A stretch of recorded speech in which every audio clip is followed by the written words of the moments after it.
좋은 교회, 좋은 TV. 저는 개인적으로 성도님들 가운데 강아지를 키우는 분들이 이해되지 않을 때가 있었습니다. 강아지 유모차를 태우고 다니거나 또 강아지를 들쳐업고 산책을 시켜주시는 분들이 계시더라고요. 그런 분들을 볼 때면 너무한 거 아닌가라는 생각을 할 때가 있었지만, 강아지를 키우는 분들과 이야기를 많이 하고 또 그 사정들을 들어보니까 그럴 만한 이유가 있으시더라고요. 관절염에 걸리거나 걸을 수 없는 그런 강아지들이 있기 때문에 유모차에 태우거나 또 업어주는 그러한 분들도 계시지만, 강아지가 너무나 사랑스러워서 할 수 있는 것은 다 해주고 싶은 것이 그분들의 솔직한 마음이었습니다. 내 자식처럼, 어떨 때는 내 자식보다 더 예쁘다라고 말씀을 하시더라고요. 삼자의 입장에서 보면 사람과 강아지는 큰 차이가 있지만, 그 강아지를 사랑하는 주인의 입장에서는 모든 것을 다 해줘도 아깝지가 않은 것이죠. 하나님과 우리와의 관계는 어떻습니까? 객관적으로 보면 우리 하나님께서는 위대하신 분이죠. 우리가 감히 쳐다도 볼 수 없는 그러한 분이십니다. 오늘 말씀을 통해서 하나님과 우리와의 관계가 어떠한지 함께 살펴보도록 하겠습니다. 어떤 말씀이 내게 가만히 이르고 그 가느다란 소리가 내 귀에 들렸었노니, 사람이 깊이 잠들 즈음 내가 그 밤에 본 환상으로 말미암아 생각이 번거로울 때에 두려움과 떨림이 내게 이르러서 모든 뼈마디가 흔들렸느니라. 그때 영이 내 앞으로 지나매 내 몸의 털이 쭈뼛하였느니라. 그 영이 서 있는데 나는 그 형상을 알아보지는 못하여도 오직 한 형상이 내 눈앞에 있었느니라. 그때 내가 조용한 중에 한 목소리를 들으니, 사람이 어찌 하나님보다 의롭겠느냐? 사람이 어찌 그 창조하신 이보다 깨끗하겠느냐? 하나님은 그의 종이라도 그대로 믿지 아니하시며 그의 천사라도 미련하다 하시나니, 하물며 흙집에 살며 티끌로 털을 삼고 하루살이 앞에서라도 무너질 자이겠느냐? 아침과 저녁 사이에 부스러져 가루가 되며 영원히 사라지되 기억하는 자가 없으리라. 장막줄이 그들에게서 뽑히지 아니하겠느냐? 그들은 지혜가 없이 죽느니라. 욥을 충고하고 있는 엘리바스의 말이 계속 이어지고 있습니다. 욥이 자신의 생일을 저주하고 죽고 싶다라는 말을 하자, 엘리바스는 욥에게 닥친 이 고난이 욥의 죄 때문이다라는 것을 말하고 있죠. 아마도 욥의 표정이 그렇지 않다라는 표정을 계속 짓지 않았을까요? 그러자 엘리바스는 너는 죄인이다라는 것에 쐐기를 박으려 합니다. 12절 말씀인데요. 어떤 말씀이 내게 가만히 이르고 그 가느다란 소리가 내 귀에 들렸었나니. 엘리바스는 자신의 한 경험을 욥에게 이야기를 합니다. 어느 날 깊은 잠을 자고 있을 때에 환상이 보였고 하나님의 음성이 들렸다라는 것을 말하고 있습니다. 그 환상을 봤을 때에 엘리바스의 마음은 14절로 표현되고 있습니다. 두려움과 떨림이 내게 이르러서 모든 뼈마디가 흔들렸느니라. 그때의 영이 내 앞으로 지나매 내 몸의 털이 쭈뼛하였느니라. 하나님을 만나본 경험이 있으신가요? 물론 성도님들마다 경험이 다 다르실 테고 그 감정 또한 다 다르셨을 것 같아요. 그런데 구약에 나오는 많은 선지자들이 이 엘리바스와 비슷한 경험을 했습니다. 저 또한 하나님의 음성을 처음 들을 때에 이 엘리바스처럼 매우 두려운 마음이 컸습니다. 하나님이 너무나 위대하신 분이었기 때문에 저는 한없이 작은 존재였다라는 것을 순간 깨닫게 되었는데요. 엘리바스는 그 위대하신 하나님 앞에서 두려움에 떨고 있었습니다. 그런데 그 환상 가운데 한 음성이 들리네요. 17절 말씀인데요. 사람이 어찌 하나님보다 의롭겠느냐? 사람이 어찌 그 창조하신 이보다 깨끗하겠느냐? 하나님은 그의 종이라도 그대로 믿지 아니하시며 그의 천사라도 미련하다 하시나니. 엘리바스가 경험했던 이 환상 가운데서 한 음성을 듣습니다. 사람이 어떻게 하나님보다 의롭고 깨끗할 수 있겠느냐라는 것입니다. 너무나 맞는 말입니다. 우리 피조물인 우리 사람이 어떻게 하나님보다 의로울 수 있을까요? 우리는 태어나면서부터 죄인으로 태어났습니다. 우리가 아무리 의롭게 살려고 노력을 한다 할지라도 하나님보다 의로울 수가 없지요. 오히려 우리는 죄인으로 태어났고 죄인으로 살 수밖에 없습니다. 그러나 하나님께서 우리에게 주신 이 구원의 말씀 때문에 의롭다함을 얻는 것이죠. 구약시대에 살던 이 사람들 또한 하나님께서 은혜를 베풀어 주셨기 때문에 이들은 하나님의 말씀을 듣고 의로운 삶을 살아갈 수가 있는 것입니다. 하나님께서 욥을 온전한 자다라고 말씀을 하셨지만 욥 또한 마찬가지죠. 욥이 어떻게 하나님보다 의롭고 깨끗할 수가 있겠습니까? 인간의 노력으로는 스스로 하나님 앞에 의로울 수가 없습니다. 이 엘리바스의 말이 너무나 맞는 말이죠. 19절 말씀부터 이렇게 말하고 있습니다. 하물며 흙집에 살며 티끌로 털을 삼고 하루살이 앞에서라도 무너질 자이겠느냐? 아침과 저녁 사이에 부스러져 가루가 되며 영원히 사라지되 기억하는 자가 없으리라. 우리 하나님 앞에서 우리는 티끌만도 못하다라고 말을 하고 있죠. 온 우주 만물을 창조하시고 주관하시는 하나님입니다. 멀리 가지 않고 저 달만 가더라도 우리는 보이지도 않습니다. 달까지 갈 필요도 없죠. 비행기만 타더라도 땅 아래에 있는 사람은 하나도 보이지가 않죠. 하물며 온 우주를 주관하시는 하나님 앞에서 우리는 티끌만도 못한 존재들입니다. 21절은 이렇게 말씀하고 있죠. 장막줄이 그들에게서 뽑히지 아니하겠느냐? 그들은 지혜가 없이 죽느니라. 지금 우리가 살고 있는 집이 아니라 텐트 같은 이 장막에 살고 있던 이스라엘 백성들인데요. 장막은 영원히 사는 거처가 아닙니다. 이동할 때가 되면 그 장막줄이 뽑힙니다. 그러면 세워져 있던 장막이 무너져 내리게 되지요.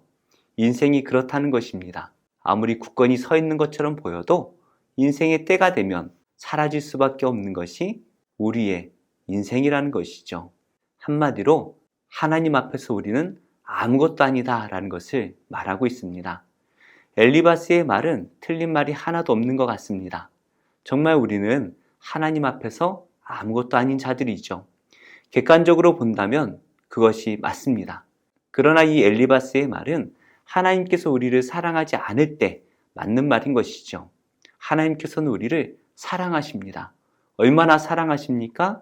십자가에 자기의 아들을 내어주시기까지 사랑하십니다.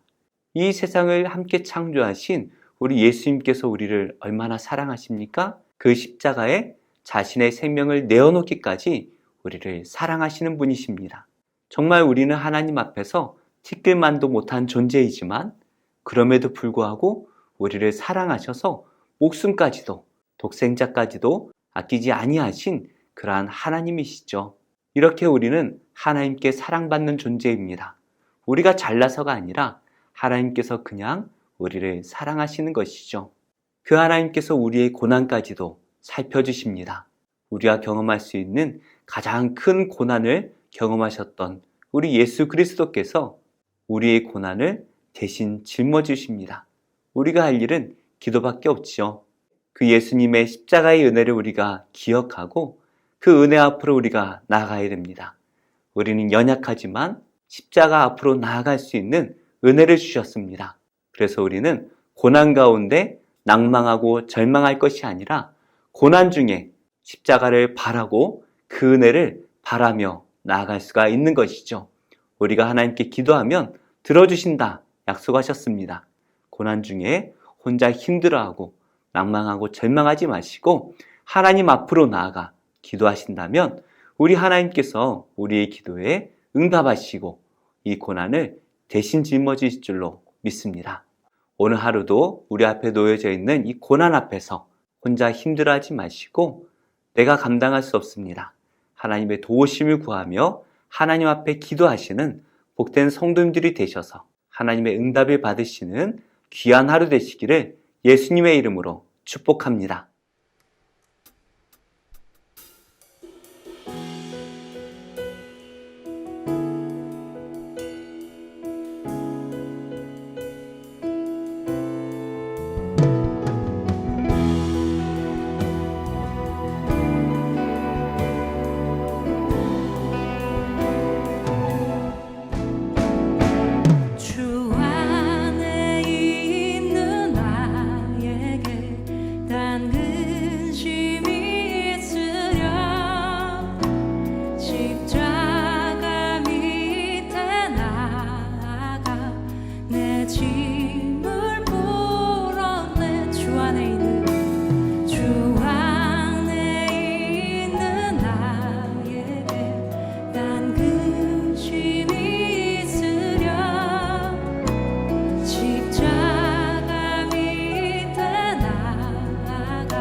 좋은 교회, 좋은 TV.